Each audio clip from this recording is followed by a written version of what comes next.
कई सम्मानित सदस्यों ने कश्मीर घाटी में एक अलगाववादी नेता जिसका नाम मसरत आलम भट्ट था, उसकी रिहाई को लेकर चिंता व्यक्त की है।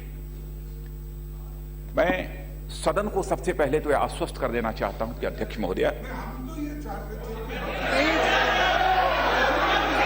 खड़गे जी आप बैठिए ना, खड़गे जी बैठिए, खड़गे जी ऐसा नहीं होता, आप बैठिए। नहीं नहीं नहीं, आई एम सॉरी खड़गे जी, नहीं नहीं नहीं, बैठिए। खड़गे जी नहीं, वो भी गृह मंत्री है, उनको भी देश चलाना है। नो आई एम सॉरी, बैठिए, आप बैठिए, सुनिए तो सही। वो गृह मंत्री है, देश को चलाते हैं। नहीं बैठिए, वो भी इतनी, no no no, I am sorry, आप बैठिए, सुनिए तो सही, बाद में बोलिए। टोका टोकी मैं कांग्रेस संसदीय दल के नेता से यह अनुरोध करना चाहता हूं कि पहले मैं अपनी बात यहां पर रख लूं, उसके बाद आप चाहेंगे तो निश्चित रूप से प्रधानमंत्री जी का भी इंटरवेंशन होगा। प्रधानमंत्री जी इसीलिए संसद में यहां पर मौजूद हैं।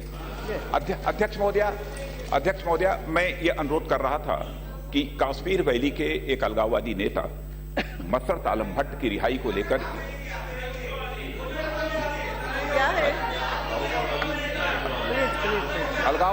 अलगाववादी नेता के रिहाई को लेकर कई सम्मानित सदस्यों ने अपनी चिंता व्यक्त की है, लेकिन जो ही इसकी रिहाई की जानकारी मिली, तुरंत जम्मू कश्मीर के स्टेट होम डिपार्टमेंट से हमने पूरी रिपोर्ट मांगी और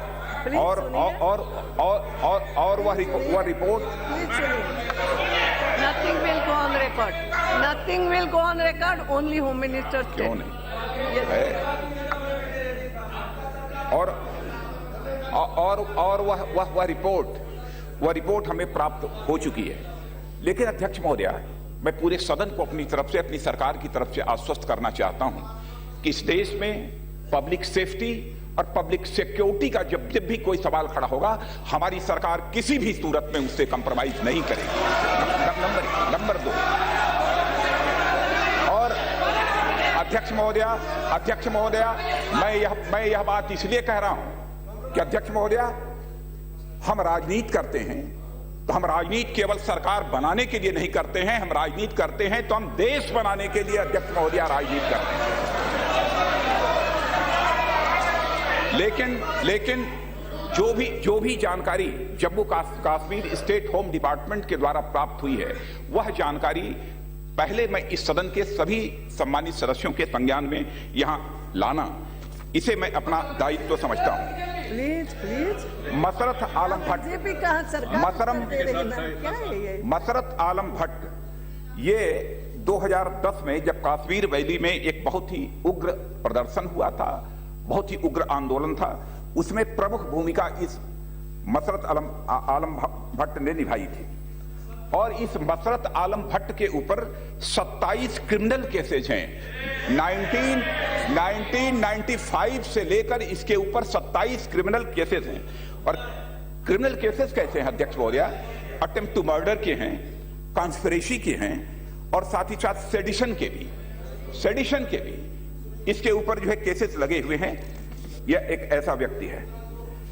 और जो जानकारी प्राप्त हुई है, उस आधार पर state home department Jammu Kashmir ने यह बतलाया है कि कोर्ट के द्वारा जो 27 मामले जो इसके विरुद्ध दर्ज थे, पूरे के पूरे 27 मामलों में इसे जमानत मिल चुकी है। यह जम्मू कश्मीर के स्टेट होम डिपार्टमेंट ने मुझे अवगत कराया है। मसरत आलम को पब्लिक सेफ्टी एक्ट के तहत, पब्लिक सेफ्टी एक्ट 1978 है, जिसके सेक्शन 8 के तहत इसे डिटेन किया गया था। और डिटेन किया गया था फरवरी 2010 से, और फरवरी 2010 से लेकर अब तक 8 बार इसे डिटेन किया जा चुका है। और अध्यक्ष महोदया, पब्लिक सेफ्टी एक्ट की धारा 18(1)(b) के अंतर्गत ऐसे व्यक्ति जो देश की सुरक्षा के लिए खतरनाक हैं, उन्हें 6 माह के लिए पहले निरुद्ध किया जा सकता है, और धीरे धीरे यह अवधि 2 वर्ष तक बढ़ाई जा सकती है। इसकी निर्धारित सीमा 2 वर्ष तक की है। हाई कोर्ट का यह कहना है कि हम किसी एक ही ग्राउंड के आधार पर 2 वर्ष से अधिक किसी व्यक्ति को हम डिटेन नहीं कर सकते।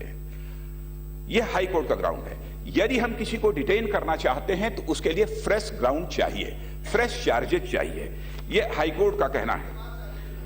लेकिन यह जो रिपोर्ट प्राप्त हुई है वहां के स्टेट होम डिपार्टमेंट के द्वारा, तो मैं ये कहना चाहता हूं अध्यक्ष महोदया कि हम अभी पूरी तरह से इससे संतुष्ट नहीं हैं। हमने इसमें क्लैरिफिकेशन कुछ सीख किया है। मैं आपसे अनुरोध करना चाहता हूं और सभी इस सदन के संसद सदस्यों से भी अनुरोध करना चाहता हूं कि जो क्लैरिफिकेशन हम लोगों ने सीख किया है वह क्लैरिफिकेशन प्राप्त हो जाने के बाद यदि आपका आदेश होगा तो फिर से मैं इसकी जानकारी यहां पर दूंगा।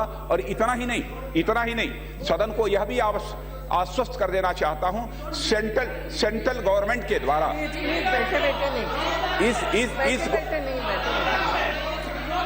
अध्यक्ष महोदया,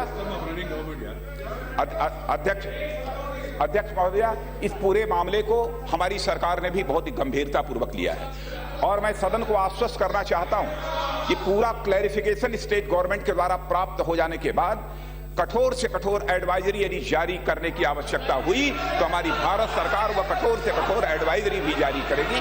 बहुत बहुत